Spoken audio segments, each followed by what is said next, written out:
an eating disorder in which a person binges and purges. The person may eat a lot of food at once and try to get rid of it. So that's what purging is. Like they'll eat a lot of food and they don't want to gain weight. That's like something they're very fixated on and staying. I'm trying to lose weight but also stay the same weight that they are. So they'll like throw up or there's different ways to purge so that the food doesn't affect you. So here are just some statistics. Approximately 1 in 10 people with bulimia receive treatment, which is really low and kind of scary because it's a serious disease. And then 1.5% of American women suffer from bulimia and anorexia in their lifetime. So it's a lot of women, but men also do suffer from this. I think that was about like 0.5 of American men.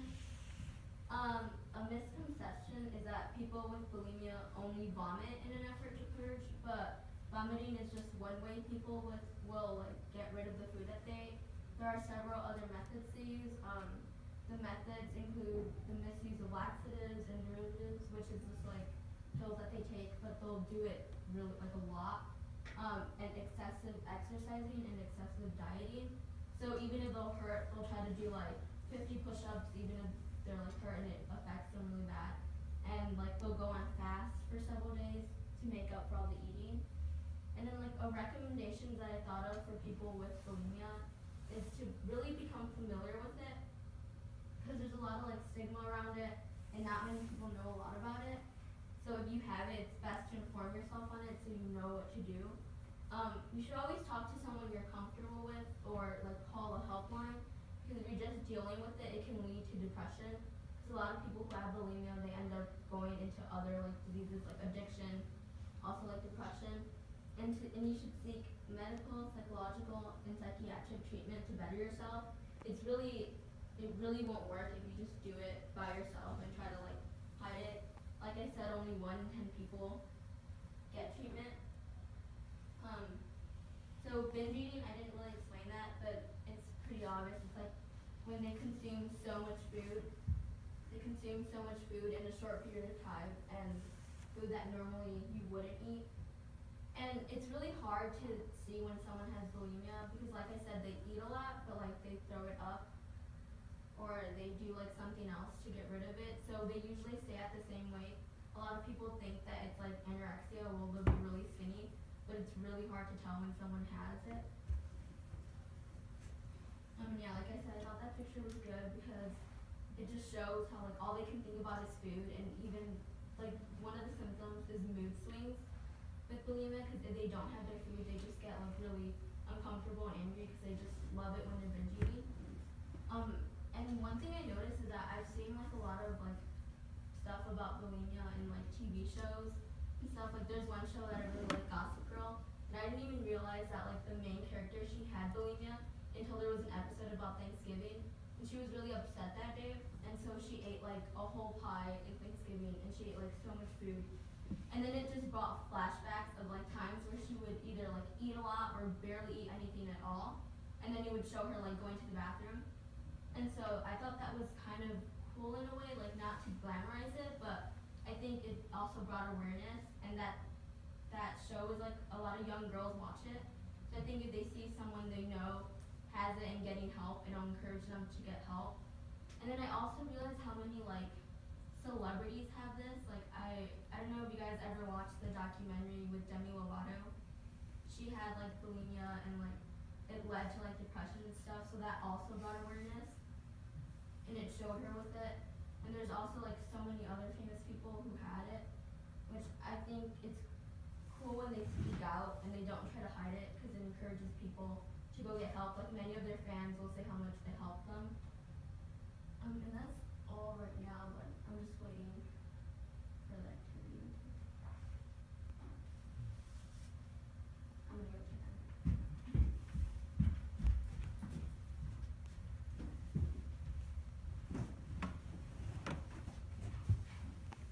Just a question for you guys. How do you feel about seeing mental disorders that are displayed in like pop culture, movies, TVs, things like that? Do you think that it's a positive thing? Do you think it's a negative thing? Accurate, inaccurate? I think it would be positive if someone who actually had that mental disorder was portraying them, because I feel like a lot of times it's an actor who's never experienced whatever it is, and it can be really insensitive. Like I've seen a lot of shows with people with depression. This is a very, very stereotypical version of it. It makes me really mad because people who watch that show, then that's their only definition of depression. So I think if it was done in a good way, it would definitely help.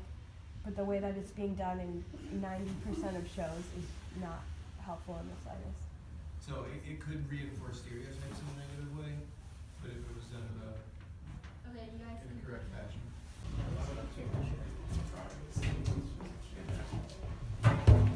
Is everybody back? Food good. Yeah.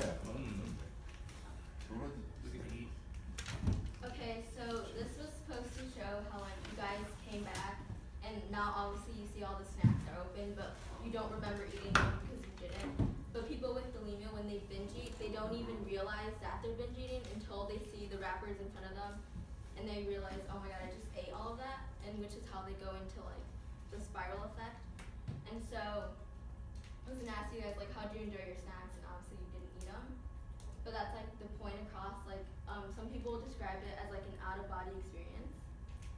So can I have like all of you, like, well not all of you, but like when a time come, weigh yourself.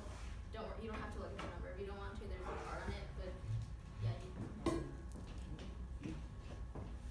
And so something that people with bulimia do a lot is step on the scale like constantly in the morning after they eat, and that's how they base their day by. Like if it's too much, then they'll like tell themselves like really bad things. So here, you can pick a card, and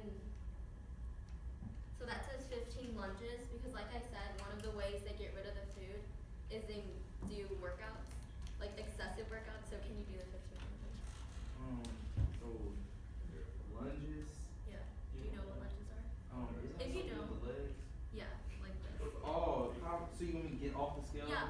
Oh, like what? And then as like he goes, another person just come out. Yeah, you can do it that way. And so obviously I can't make you guys like throw up or anything, so this is like close to that. I'm sorry. So as you can get off. No, I'm good. Here, can you guys move down next to that one? Extend your arm first. I'm gonna do it after this. Oh, there's still one in, there's more. Okay, here you go. 15, 35 push-ups. Who's next? I'm next. Oh. Alright, good. Oh, no. You are way. Okay, so on the card, when you guys come up, it says your Try harder weight, to you do all. make way too much, but we go, you fat kid. Here you go. No elephants allowed. 25 squats! So I went increasing, like I said, it's pretty excessive. Who wants to? Come on, Paul. 45. What do you have? I would Yeah. Damn, that's bad. Can I just do 10? It's really not that bad. I can do that. 15 crunches. That's 3, 4. No, this is like, I'm on 10 now. I don't know what to do crunches. Dude, crunches are easy. How much do you No, I do? don't want my feet to come off the ground. 15? That's not too bad. Yeah. Boy. It's like a push-up, but like, it's, you know, like when they do One. push-ups, so you, yeah. 8, Um, 5. No, be counting. no. Oh, yeah. Okay, so yeah, the rest of these like are the same thing, like push-ups and stuff. Do people want to go again? I go again. I go again. It's burning, isn't it? It's burning. Does it finish my squats? Take 25 jump. And then when they're done, they usually go back to weigh themselves like Marcellus is doing. Oh, I To still see if weighed it's made a difference. It didn't make a difference because I ate too much. Yeah, usually like it doesn't even make a difference. It'll usually be the same thing, and then they'll just be tired, I'm done. which just leads to more problems. What did So it's kind of like a never-ending cycle. Those are some hard squats. I did all of them. 45. Yeah, I did all of them. Jeez. So yeah, that's really it. The snacks are up there if you guys still want them. Yes. Yeah. So, after all that hard work, come on now. And you can just like share. Oh, I have to share Yeah, should I just share? What's this? Here you go.